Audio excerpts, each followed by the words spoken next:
هذا البرنامج برعاية شركة المصنوعات الورقية، يأتيكم عبر أثيري الرابعة وموال. دال وفاء تاء راء شو صارت؟ دفتر. ألف ولام وحاء وصاد وألف ونون الحصان. وألف ولام وباء وياء وضاد شو بتصير؟ دفتر الحصان الأبيض. شو بتصير؟ دفتر الحصان الأبيض.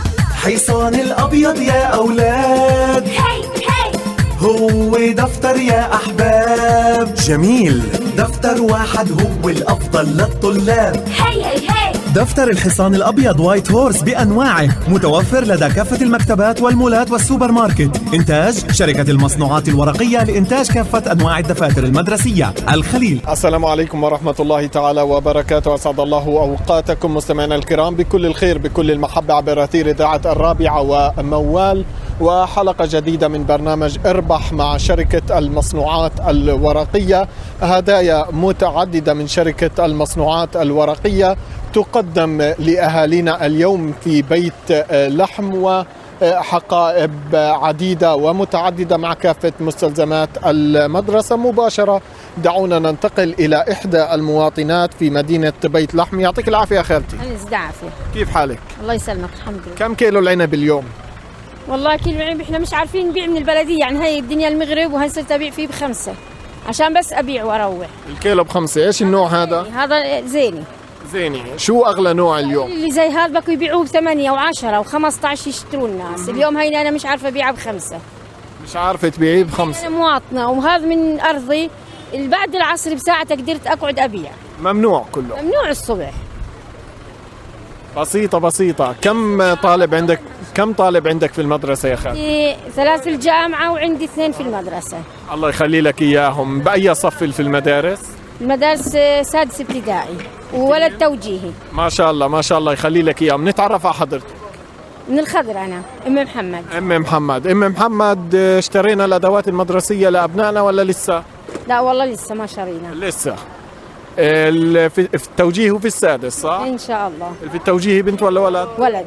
والسادس؟ ولد برضه. 2 أولاد. الله يخلي لك إياه. يسلمك يا رب. شركة المصنوعات الورقية، أول شيء قبل ما نكمل حديثنا حابة تقدم لك الهدية المتواضعة، عبارة عن حقيبة مع كافة المستلزمات، وهاي طبعا نتمنى كل التوفيق لأبنائك إن شاء الله. شكرا لك ولكل الشركة إن شاء الله، وبندعو لها بالتقدم إن شاء الله. إن شاء الله. تفضل استلمي هديتك. الله يسلمك. تسلم. شكرا لك. عمرك يا خالتي جربتي دفتر الحصان الأبيض؟ لا والله ما جربتي؟ بس أولادي بيعرفوا، أنا ما بعرفش. ما بتقرأي وبتكتبي؟ لا بقرأ وبكتب الحمد لله.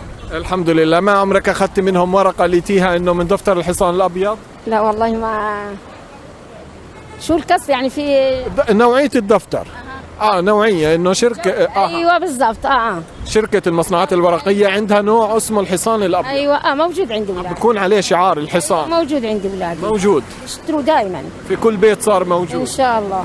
طب ليش زعلان؟ أنا لا والله ماني زعلانة، أنا زعلانة من البيع اللي إحنا فيه. طب واليوم شركة المصنوعات الورقية اليوم حابة هيك تسلم عليكي وتقول لك إن شاء الله كل التوفيق لأبنائك. شكرا لك وإلهم إن شاء الله. كيف الموسم الدراسي الجديد حاسة كيف وضعه جاهز؟ إن شاء الله يا رب بالتقدم لجميع الطلبة. إن شاء الله. شكرا لك يا خالتي، ومتواصلين إحنا وياكم، وندعو بالتقدم لبرضه للشركة إن شاء الله. شكرا لك، ومتواصلين إحنا وياكم مستمعينا الكرام، وبرنامج اربح مع شركة المصنوعات الورقية. دفتر الحصان الأبيض وهدايا متعددة من الشركة، حقائب، وكل ذلك عبر هواء إذاعة موال وإذاعة الرابعة. هذا البرنامج برعاية شركة المصنوعات الورقية، يأتيكم عبر أثيري الرابعة وموال. مين قال إنه الحصان تتوقف مهمته على الركض والسرعة وبس؟ هلأ صار فينا نكتب عليه يا حلوين. شركة المصنوعات الورقية بتقدم لنا دفتر ظريف وحلو في كل ميزات الحصان الأبيض: الجمال، الخفة، والورق الأبيض بياض الحصان الأبيض. دفتر الحصان الأبيض وايت هورس. دفتر الحصان الأبيض وايت هورس دفتر الحصان الأبيض وايت هورس، إنتاج شركة المصنوعات الورقية لإنتاج كافة أنواع الدفاتر المدرسية. الخليل، تليفون 324237، فاكس 324068، متوفر لدى كافة المكتبات في فلسطين. دفتر الحصان الأبيض للكتابة نكهة تانية. ننتقل إلى أحد المواطنين. يعطيك العافية. الله يعافيك. كيف حالك عم؟ والله نحمد الله الحمد لله. نتعرف على حضرتك. سمير محمد البدر من تقوع. من وين بالضبط؟ من تقوع منطقة. ليش اسمها تقوع؟ والله أنا أول ما صلح الدنيا سمعت أنها البلد يعني قديمة وتقوع البلد عربية. إيش بتشتغل؟ والله عامل. عامل إيش؟ عامل بناء يعني مساعد صناعي. عامل بناء. كيف اليوم بتاخذوا على المتر ولا مقاولة؟ والله أنا بشتغل يومية مع المعلم. يومية. المعلم قد إيه بياخذ على المتر؟ والله من 13 ل 10 ل 11. أردني طبعا. لا إسرائيلي. إسرائيلي نعم. الأشغال منيحة ماشية؟ كويسة ميسر الأمور. عندي هم مرفوضين نشتغل هان في البلد. الحمد لله. طب نيجي لهون لأنه في هون هواء قوي، نوقف لهناك أنا وياك لحتى كمان الصوت ما يضرب. طبعا إحنا معك مع من إذاعة الرابعة وموال ومع شركة المصنوعات الورقية. عمرك جربت دفتر الحصان الأبيض؟ والله أنا كنت أشتريته يعني حصان الأبيض، يعني الدفتر هو الحصان الأبيض. صحيح. نعم كنت أشتريه. كم ولد عندك في المدارس؟ أنا عندي 4 بالضبط. 4 أولاد. ما شاء الله يخلي لك إياها. من أي صف لأي صف؟ والله الولد يطلع الأول إعدادي، البنت تطلع الثاني إعدادي يعني. وفي واحدة يعني تطلع على الثالث إعدادي يعني. شرينا لهم الأدوات المدرسية ولا لسه؟ لا والله بدنا نشتريها إن شاء الله. بدنا نشتري. كيف شفت لي الأسعار ولا ما سألنا؟ والله الحين ما سألت الحين زوجتي بدها يقول لي بدنا نشتري إن شاء الله. المدام بتقول بدي فلوس وأبو العيال لازم يدفع بالنهاية. نعم وأنت قاعد على العالمين. شو أحلى إشي يا عم الحج في بيت لحم؟ أغلى إشي؟ أحلى إشي في بيت لحم. بس أحلى إشي المحبة بين الناس. الواحد يحكي الصحيح. المحبة تكون قلوبنا متوحدة. شو على ذكر الله أهم شيء. وشو الإشي اللي بيستفزك في هالبلد؟ والله بيستفز كثير ناس عم يستفزوا، بس الواحد بده يتحمل. الإنسان بده يتحمل. أكيد بده يتحمل. طب شو أكثر إشي بيستفزك؟ أكثر شيء بيستفزني؟ والله في الناس بس تقع مع واحد يعني شوية نكد شوية، إلا تقع مع ناس كويسين ناس نكدين. في ناس نكدة. نعم في ناس نكدة شوية. أنت بطبيعتك نكد ولا مرح؟ لا كويس الحمد لله. الحمد لله. شركة المصنوعات الورقية حابة تقدم لك هالهدية المتواضعة. هي عبارة عن حقيبة بكافة مستلزماتها من دفاتر عادية ودفاتر سلك، وهي هدية من شركة المصنوعات الورقية اللي بتتمنى لأولادك وطلابنا كلهم كل التوفيق. يا سيدي بشكرك وبشكر هذه الإذاعة. كل عام وانتم بخير، ورب سبحانه وتعالى يتممها على خير على جميع المسلمين. وين بسمتك؟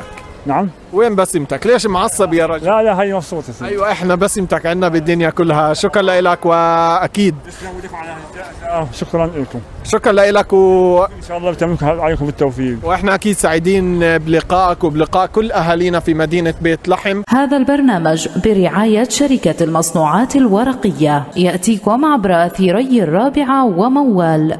مين قال إنه الحصان بتتوقف مهمته على الركض والسرعة وبس؟ هلأ صار فينا نكتب عليه يا حلوين. شركة المصنوعات الورقية بتقدم لنا دفتر ظريف وحلو في كل ميزات الحصان الأبيض: الجمال، الخفة، والورق الأبيض بياض الحصان الأبيض. دفتر الحصان الأبيض وايت هورس. دفتر الحصان الأبيض وايت هورس.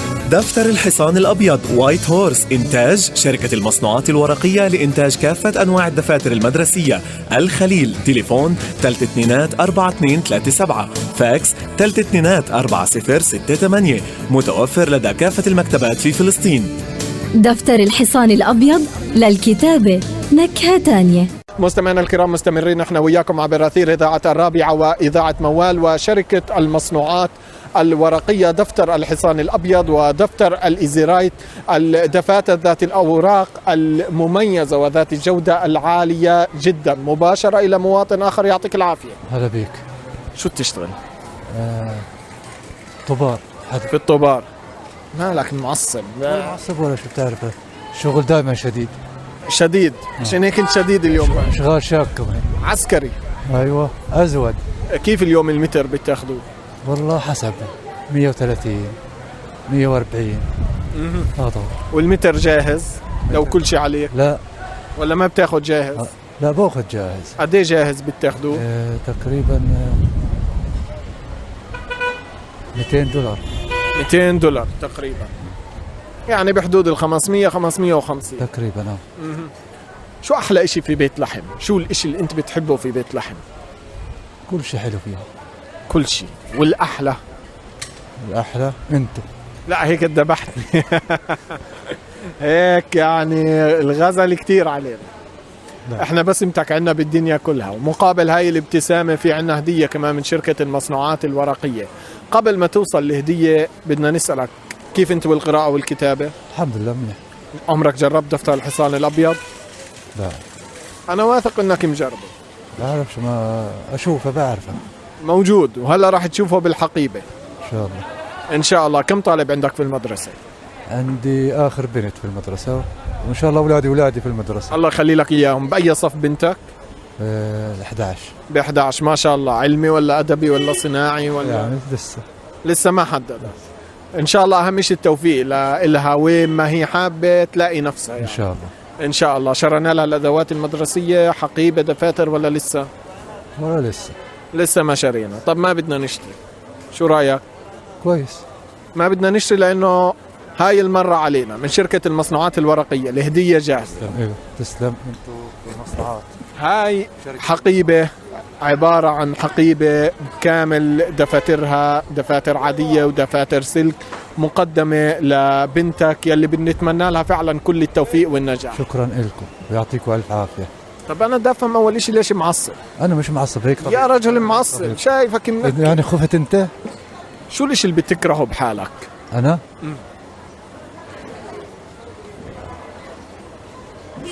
بكرهش شيء. طب شو أكتر إشي بتحبه بنفسك؟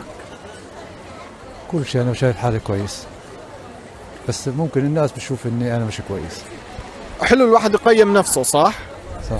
أنت شو أكتر شغلة هيك بتحبها بنفسك بتحس إنها حلوة كتير كتير؟ أتذكر أيام زمان. تذكر أيام زمان. أول إشي تفضل اسلم هديتك، هاي لإلك لبنتك اللي بنتمنى لها التوفيق. شو أحلى إشي بأيام زمان؟ كل شيء. أيام البساطة. ولو أن الناس كانت فقيرة وفيش مصاري، بس كانت أحلى من أيام اليوم. ليش؟ كانوا يحبوا بعض ويعيشوا مع بعض. الجيران أكل من عند جاري وجاري يجي يأكل عندي. فيش تلفزيون يعطلني ما يجيش عزورك. شو اليوم الكل على النت وعلى التلفزيون. المرأة بشوفهاش جوزها. بتحس إنه اليوم يعني ما في محبة، ما في هذيك المحبة اللي كانت زمان؟ لا مرة بتحب جوزها ولا ابن بحب أبوه ولا حدا بحب حدا اليوم. طب ليش هذا الاشي بقل في مجتمعنا؟ من التطور اللي شفناه وتخلف. كل هذا التطور كله تخلف. تطور بدل ما يرتقي فينا احيانا بياخذنا لمناحي سيئة لورا. وجيل اليوم كله لاحق النت ولاحق التلفونات ولاحق مش عارف شو. يعني بتلاحظ على الشباب الحين حاطه السماعات في ذنيه والتلفون وماشي رايح جاي زي المجنون. بتكون انا مجنون بحكي مع حاله، مش فاضي يسمعك، مش فاضي يسمعها، مش فاضي يرد السلام عليك. هذا هو.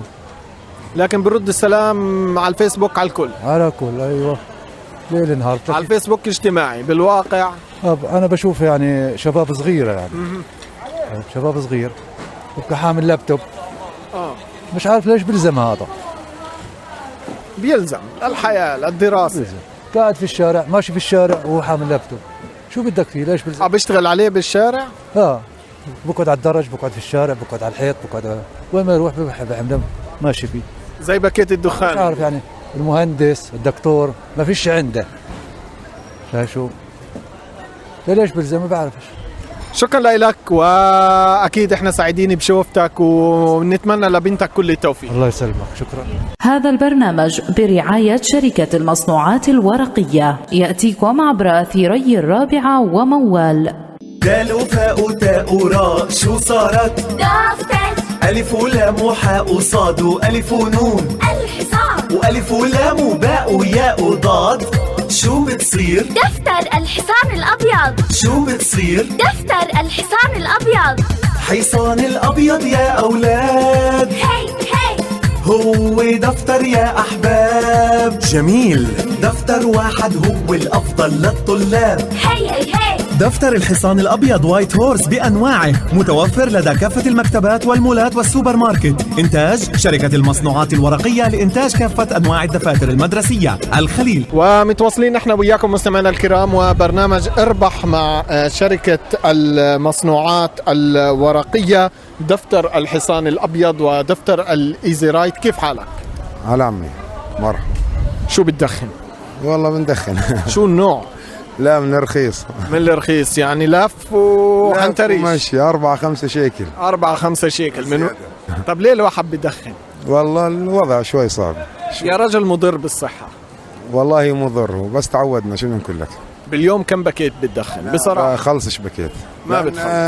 نوعيته مش منيحة ولا كنت اخلص اكثر. قد ايه تقريبا باليوم؟ كم سيجارة؟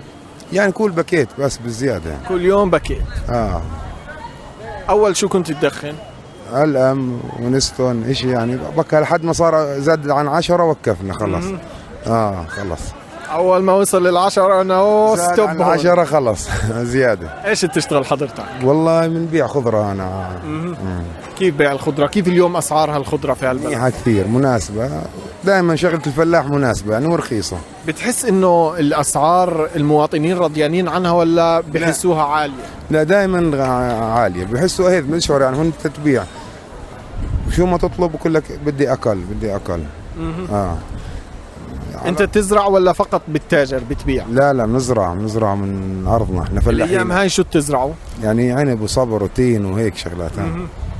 بلشتوا اليوم تزرعوا في إيش بالضبط؟ فيش زراعة اليوم بس قطف. في الصيف ما فيش زراعة، بس قطف اليوم. شوية بنصير نزرع. شهر 9 نبلش نزرع سبانخ، كوسة، أي شيء يعني بيجي في فجل شيء في مع الشتاء هي. شتوي. شو أحلى نوع زراعة أنت بتحبه؟ احنا عشان بتاترة بنزرع باذنجان بتيري. اهم شغله يعني هذه مميزه، على الرغم بس يعني هو الشغله الوحيده اللي بتخسرنا بس بنزرعها. بتحسوا انه اشي له علاقه فيكم بشكل؟ نعم صحيح، نعم. معروف دولي هذا، مش شيء بسيط. كم طالب عندك في المدرسه؟ انا فيش عندي، انا عندي بنتين صغار، اخوي عنده اولاد في المدرسه. خلي لك اياهم. يعني ما لك اخوه كمان في المدارس او خوات؟ في خوات. في اي صفوف؟ يعني سنة توجيهي. تنتين توجيهي ولا؟ واحدة توجيهي وواحدة أصغر. واحدة توجيهي وواحدة أصغر.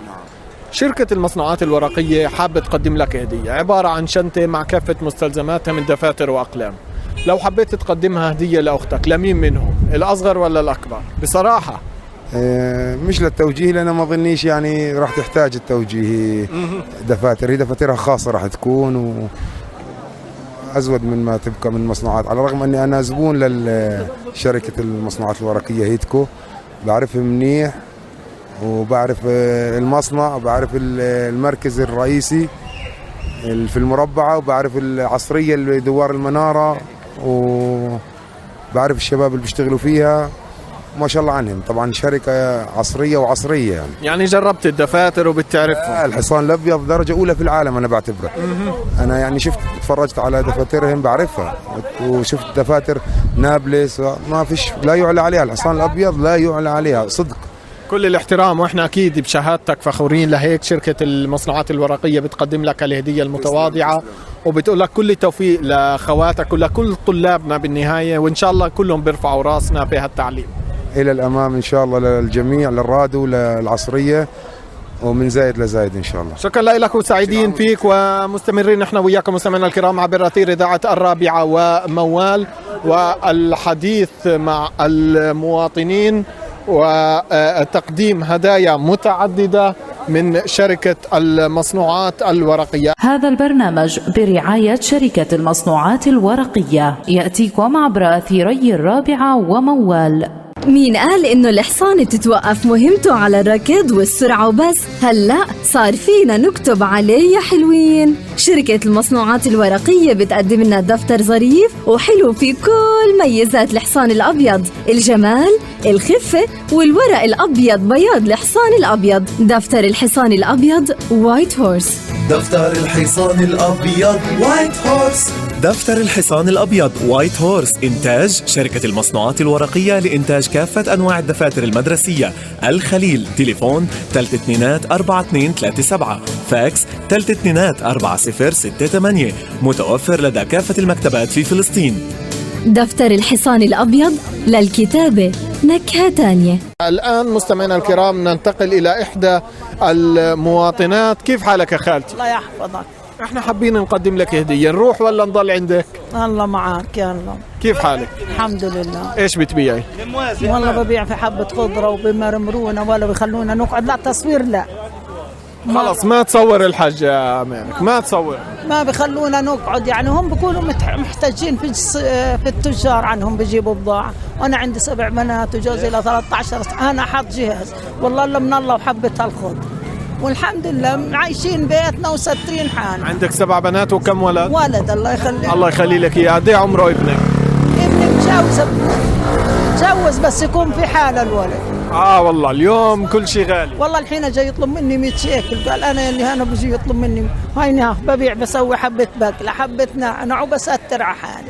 محظوظين بناتك فيكي والله الحمد لله، والله حظهن ما هو الحمد لله. لا بالنهاية لقمة الحلال والله يا خالتي ما في أحلى منها. تعرف إلي بنت تدربت سواقة، طلعت 5 تستات ما نجحت، دبرت لها من بيع إنه طلعت ونجحت.